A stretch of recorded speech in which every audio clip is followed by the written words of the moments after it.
Here's the President of the United States eventually. Members of Congress, I have the high privilege and distinct honor of presenting to you the President of the United States. Thank you. Thank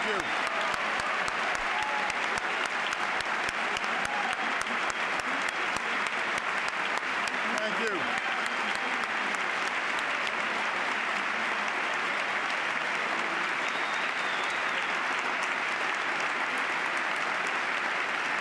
Thank you. Thank you. Thank you very much. Thank you. Thank you. Thank you very much. Thank you. Thank you. Thank you very much. Thank you. Thank you very much. Thank you. Please. Madam Speaker, Vice President Biden, members of Congress, distinguished guests, and fellow Americans. Our Constitution declares that from time to time, the President shall give to Congress information about the state of our Union. For 220 years, our leaders have fulfilled this duty. They've done so during periods of prosperity and tranquility. And they've done so in the midst of war and depression, in moments of great strife and great struggle. It's tempting to look back on these moments and assume that our progress was inevitable, that America was always destined to succeed. But when the Union was turned back at Bull Run and the Allies first landed at Omaha Beach, victory was very much in doubt. When the market crashed on Black Tuesday and civil rights marchers were beaten on Bloody Sunday, the future was anything but certain. These were the times that tested the courage of our convictions and the strength of our Union. And despite all our divisions and disagreements, our hesitations and our fears, America prevailed because we chose to move forward as one nation, as one people. Again, we are tested. And again, we must answer history's call. 1 year ago, I took office amid 2 wars, an economy rocked by a severe recession, a financial system on the verge of collapse, and a government deeply in debt. Experts from across the political spectrum warned that if we did not act, we might face a second depression. So we acted, immediately and aggressively. And 1 year later, the worst of the storm has passed. But the devastation remains. 1 in 10 Americans still cannot find work. Many businesses have shuttered. Home values have declined. Small towns and rural communities have been hit especially hard. And for those who'd already known poverty, life's become that much harder. And this recession has also compounded the burdens that America's families have been dealing with for decades. The burden of working harder and longer for less, of being unable to save enough to retire or help kids with college. So I know the anxieties that are out there right now. They're not new. These struggles are the reason I ran for president. These struggles are what I've witnessed for years in places like Elkhart, Indiana, and Galesburg, Illinois. I hear about them in the letters that I read each night.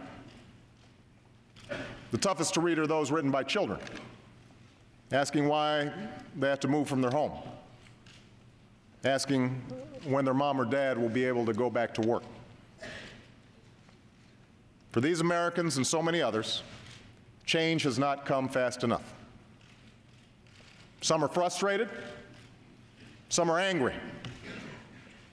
They don't understand why it seems like bad behavior on Wall Street is rewarded, but hard work on Main Street isn't, or why Washington has been unable or unwilling to solve any of our problems. They're tired of the partisanship and the shouting and the pettiness. They know we can't afford it. Not now. So we face big and difficult challenges. And what the American people hope, what they deserve, is for all of us, Democrats and Republicans, to work through our differences, to overcome the numbing weight of our politics.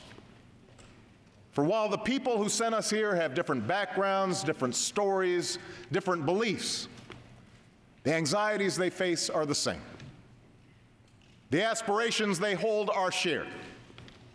A job that pays the bills, a chance to get ahead, most of all, the ability to give their children a better life. And you know what else they share? They share a stubborn resilience in the face of adversity. After one of the most difficult years in our history, they remain busy building cars and teaching kids, starting businesses and going back to school. They're coaching Little League and helping their neighbors. One woman wrote to me and said, "We are strained but hopeful, struggling but encouraged." It's because of this spirit, this great decency and great strength, that I have never been more hopeful about America's future than I am tonight.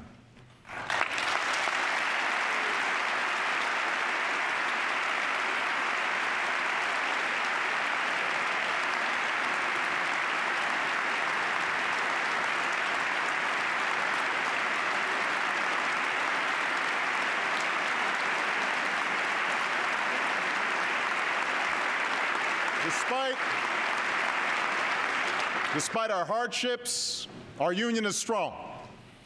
We do not give up. We do not quit. We do not allow fear or division to break our spirit. In this new decade, it's time the American people get a government that matches their decency, that embodies their strength.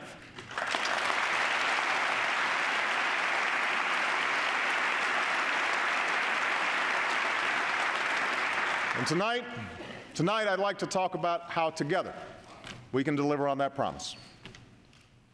It begins with our economy. Our most urgent task upon taking office was to shore up the same banks that helped cause this crisis. It was not easy to do.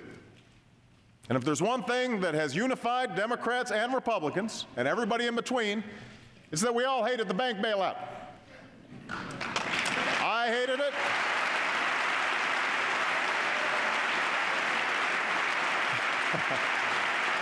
I hated it. I hated it. You hated it. It was about as popular as a root canal. But when I ran for president, I promised I wouldn't just do what was popular. I would do what was necessary. And if we had allowed the meltdown of the financial system, unemployment might be double what it is today. More businesses would certainly have closed. More homes would have surely been lost. So I supported the last administration's efforts to create the Financial Rescue Program. And when we took that program over, we made it more transparent and more accountable. And as a result, the markets are now stabilized, and we've recovered most of the money we spent on the banks.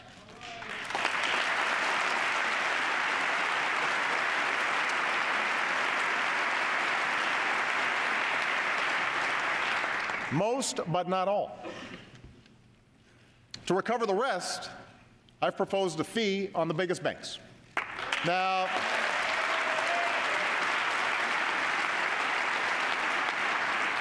I know Wall Street isn't keen on this idea, but if these firms can afford to hand out big bonuses again, they can afford a modest fee to pay back the taxpayers who rescued them in their time of need.